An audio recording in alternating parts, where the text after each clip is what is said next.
welcome to another edition of Peculiar Stars Talk Show. So because we felt like the last topic needed a deeper conversation, we decided to do a second edition of Appreciating Yourself.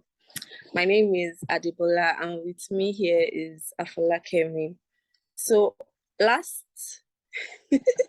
our last topic was appreciating yourself, and then we defined it as accepting every part of you and not leaving out any part of you.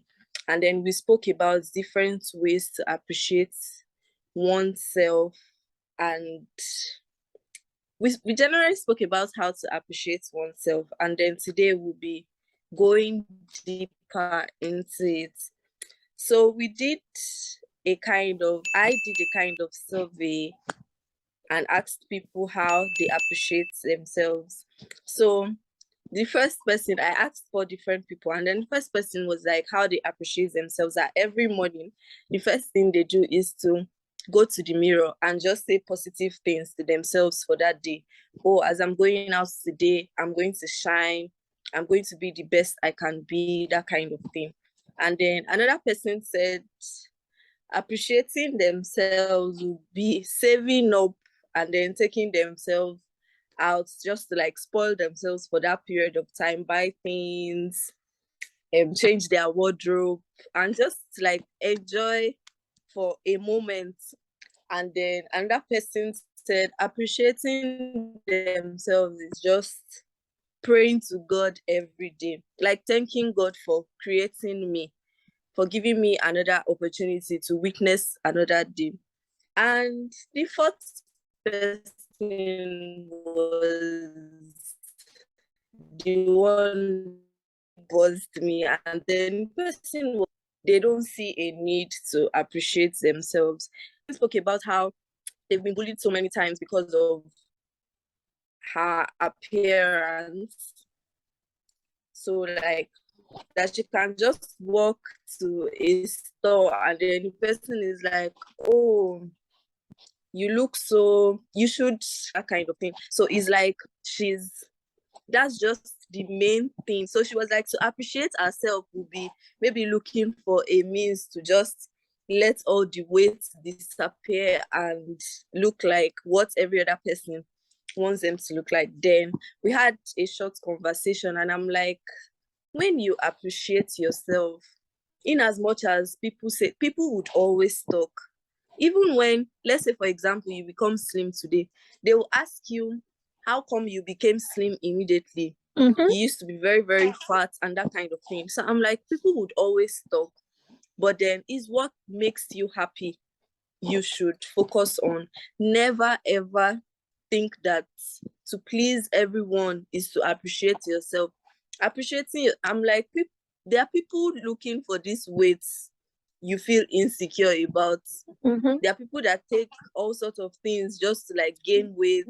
We see them online, all these vendors, weight gain pills, weight gain this, weight gain that. So you shouldn't feel like people determine who you should be. So then I had some questions in my head, like, so does it mean that does it mean that if I want to appreciate myself, other people have to do it for me? Do people have a say in me appreciating myself? Well, I would say people shouldn't have a say in the way you appreciate yourself. But practically, sometimes people tend to have a say unconsciously in the way people appreciate themselves. So this is how I would say it. So sometimes you wouldn't know, like, okay, in context, let's go like body types. In as much as I believe that everybody, when I mean body, every body type is unique and it's beautiful. But sometimes people tend to not to appreciate. So for example, now I might be looking at myself but because they obviously fashion industry, models and all these other people like TV and actors, actresses, there's a way that they model themselves and everybody wants to be like them because that's the model, that's the perfect model. Like they have actually portrayed that people should be like, and then that would make you beautiful or something like that. So as long as you have like the way the world will portray it is, or the way the industry or fashion industry portrays, you have to have the figure eight. Like you have to go like tiny waist, and then probably a bit of big hips, and then like bust and all that. And then you have to have that figure eight. And then if you don't have that, then you're probably not beautiful or something. And then your face has to look like a certain kind of it's a certain way or something. And then your hair has to look like a certain way or something. And then without that, or maybe your complexion. Thank God they're now appreciating the melanin black complexion nowadays. But then, yeah, there was a time it was not the in thing, but now it tend to be like the in thing. But then, so if we put that in context, if we look at that, if you look at that context, we will say that so sometimes if you have that shape, because everybody likes it, you tend to look at yourself with so much appreciation and be like, oh, I've got it. And then you appreciate yourself more because you think, yes, I've got the shape that everybody wants. I've got the hips, I've got the tiny waist, and I've got the bust, like, that kind of a thing. And then I can, so it gives you more courage as you go out because you've got the shape. Like you can always like go out with so much courage and confidence.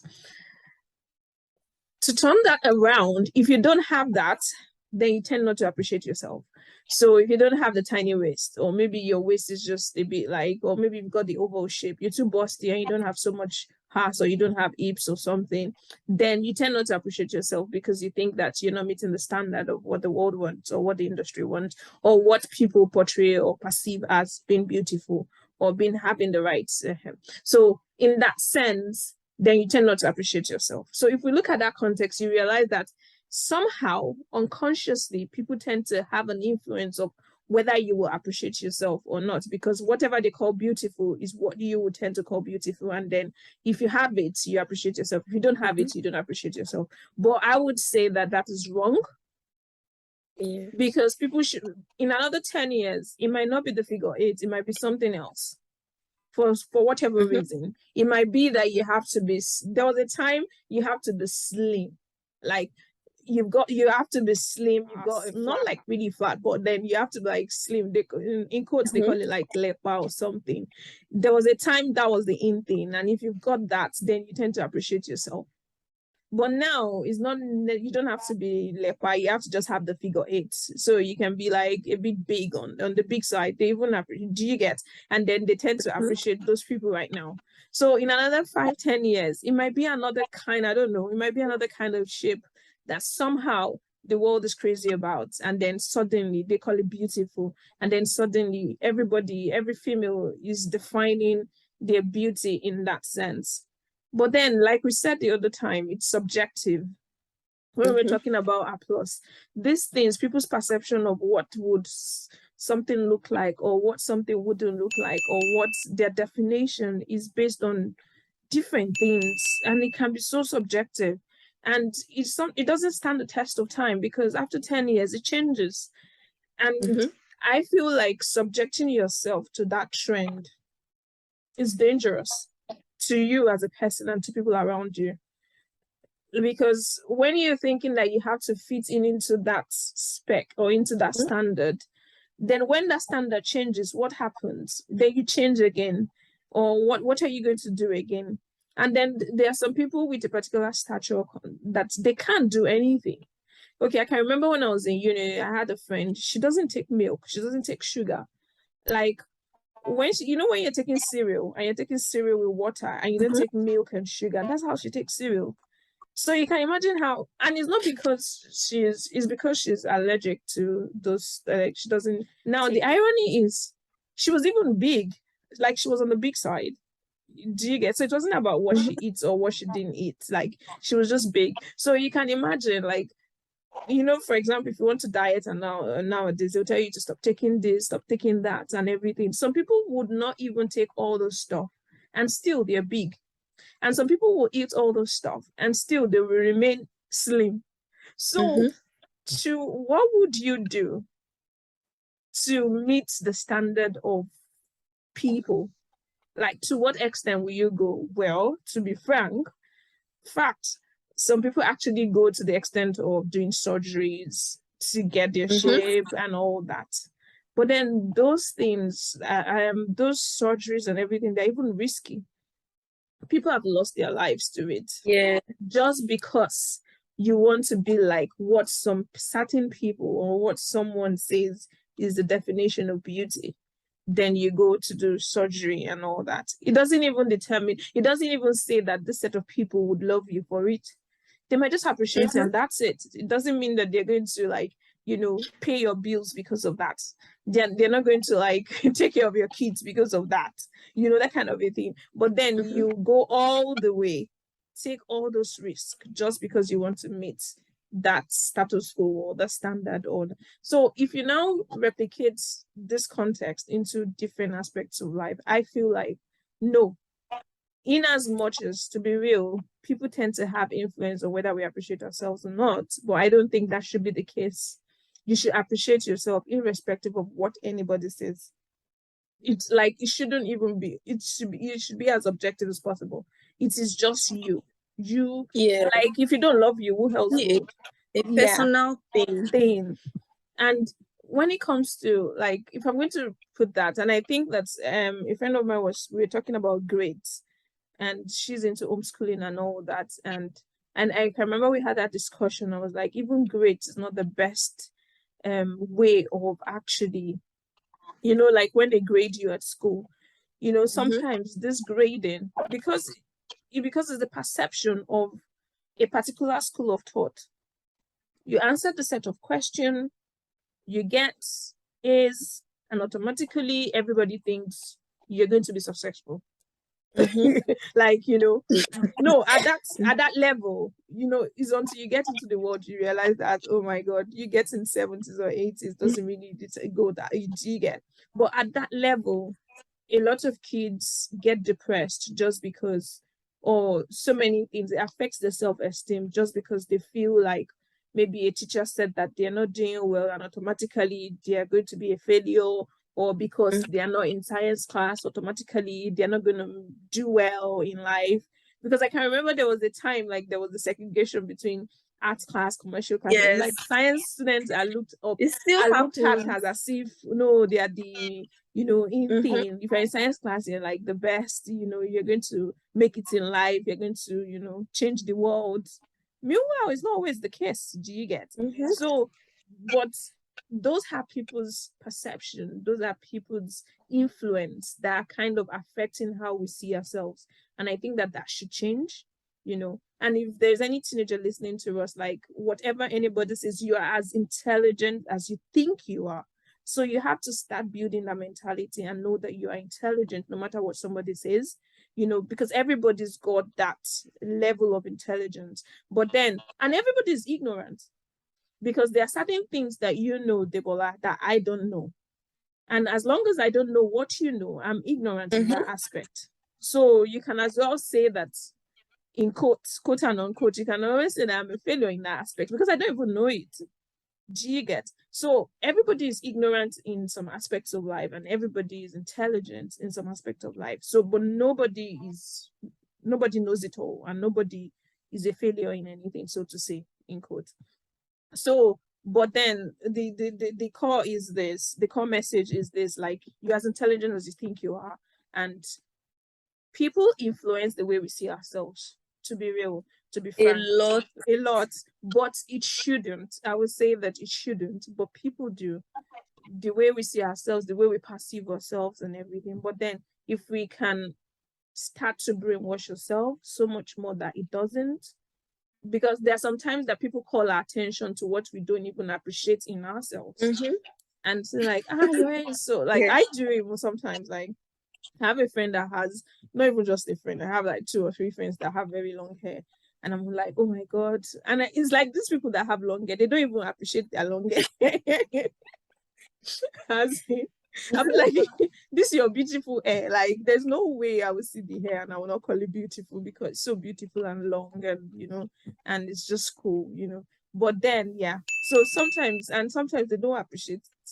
So I'll be like, yes, anytime I'm going to be appreciating this hair. Yes, and I love long hair anyway. So that's it. So sometimes people call our attention to it, and then maybe as they call our attention to it, we appreciate it more. But then again, it's yes and no. People influence how we see things, but people shouldn't influence how we see things. Like we should just appreciate what we've got, no matter how minute it is, we should appreciate it. And I wanted to talk about that, your friend. I think I talked about it that because she feels like she's overweight or something. But I don't think I'm very sure if I see her now, she's beautiful and she's set. I'm very sure she's beautiful and she's set, and I hope that she's listening. Like she should just appreciate herself. She needs to appreciate because the more she appreciates herself, the more other people will be able to appreciate her too. She wouldn't know because it will affect the way she carries herself. It will affect the way she throws herself out there in quotes, like the way she talks to people. She will be shy because she feels like people are doing this. Tell her to just let it go, like it's no big deal, like it doesn't matter. Like those people, I'm very sure those people want to be her. Exactly. Like tell her to appreciate herself. She needs to. And if you're listening, honestly, appreciate yourself. You're beautiful. You are just as beautiful as you can be, honestly. Yeah. Yes, you said something as you were referring to myself, to my friend. You said some people want to be her. Do you know at times appreciating when you like point out something in someone, there are people that actually want that thing, but then because they feel, I don't know, they just is a kind of jealousy or envious feeling, then you now start making the person feel bad about it. Okay, let's say someone is on the big side and you at home, or you watch weight gain videos, you're on the weight gain diet, and then because you see this person, oh, this person is so nice with their weight, and then you now start saying things like, oh my god, you're so big, you're so this, but the other person doesn't feel secure about those things, and the other person doesn't even want people to point out those things, like it's something they don't really appreciate. But because it's something you appreciate, but instead of you to I don't say know it, if then you it's in a understand, way that instead will of you to encourage say her. it exactly, you end up passing the message I in a think that, wrong way. yeah, I get what you mean. I think that well, maybe I have even done it before. I wouldn't know, but I think that sometimes a communication problem, and sometimes it can even be. I think I get what you're trying to say. I want to cite an example, but I just feel like it's a very sensitive example.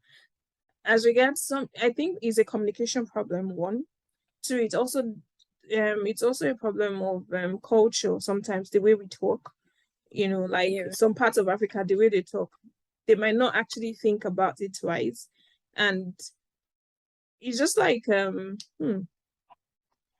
like some people, like they're married and the other person is single, and they would not be like, when are you getting married? And maybe you're this kind of person, although you're single, but you're always going everywhere, you are free, you've got your freedom, you've got your liberty, you're still like flexing, and they're like, oh, you're just flexing. Meanwhile, they wish they can flex as you as well. But Exactly. they're just like, you're not gonna sit down, somewhere and go and get married. They're just jumping around. You think that you're still a small girl, that kind of a thing.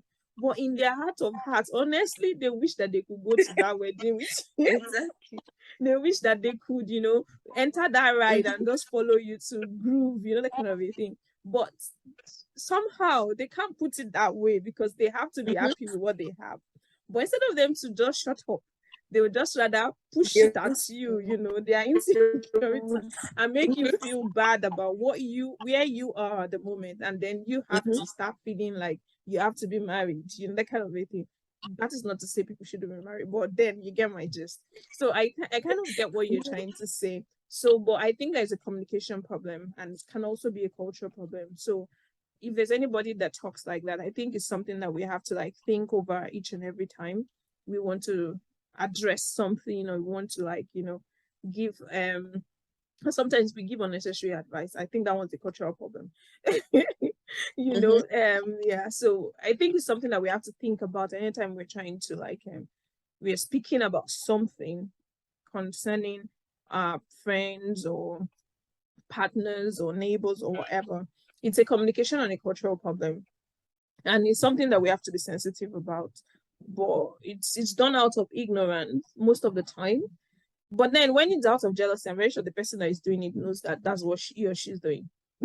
They will definitely know, because there will be a tone to it that will make it sound different. But in most cases, like I would think, from what I can deduce it, from what I can observe, is that it's done out of ignorance. Like, yeah, people sometimes with good intentions, so they don't even know that's what you're doing, and they're just saying stuff they're not supposed to say. Yeah. Okay, so at point, I was getting confused on something. Okay. When you appreciate yourself, appreciating yourself should be a personal thing. But then at the same time, people say that you should appreciate your mistakes and then use them to fix you. And then your mistakes could include people, like maybe people trying to correct you about something. You want to appreciate yourself. At the same time, you don't want to leave out those mistakes. But then in a way, even in as much as you want appreciating yourself to be a personal thing, you still have to let like people flow in at a point to correct you on certain things. Let me give an example. So let's say, okay, for a teenager now, maybe this person is so good in drawing or designing things, and then it's just like a way, is their own expression. When they just pick a pencil and a paper, they express themselves through that way. But then the parents are like, okay, you keep on drawing and drawing and drawing. It's not drawing that will take you far. It's not this, it's not that. But then that's the way they appreciate themselves. And obviously your parents know the best for you. And then to an extent, they have a right in guiding you on the right path. But then you still want to let them know that this is how I express myself. This is how I appreciate me. So in that context, does appreciating yourself mean a personal thing? Like, okay, is it still... Wait, let me get it. So you're an artist, or maybe you're a young person that loves to draw. And then you tend to, because you're trying to appreciate yourself, you're trying to build on your talents or your gifts just to express it more. But your parents feel differently about it. And they think that you shouldn't be building this thing that you think that you think that you know how to do. That you should focus on maybe, I don't know, maybe sciences or maths or whatever. But you feel like, no, I'm not going to, you want to, it's not going to be personal in this case because your parents think differently. I would say that, okay, this will go two ways. Now, I always say that, to a large extent, like parents should try and understand their kids a lot. Like you need to understand your child. Like, let's say you and I are from the same parents. Now, Afolakem is a different person entirely, and Adebola is a different person entirely.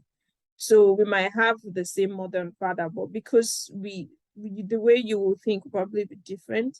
Fine, our parents might influence certain things about us, probably the way we view life, because we grew up in the same environment. We might see certain things the same way, but then you will still think differently. Even twins think differently.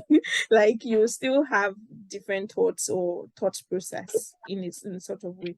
Now, I would say that if your parents want you to do sciences or whatever, and at that moment It's not like you can pay for your fees, your school fees yourself.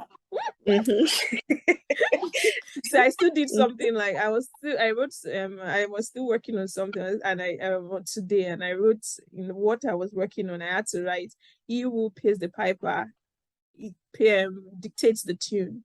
To a large extent, that will play out here. You have to do the sciences, but then you can still keep drawing. You can have like a book of collections. You can draw during your free time. And honestly, it will take you 4 years or whatever. And I know somebody that studied law, and she's a baker.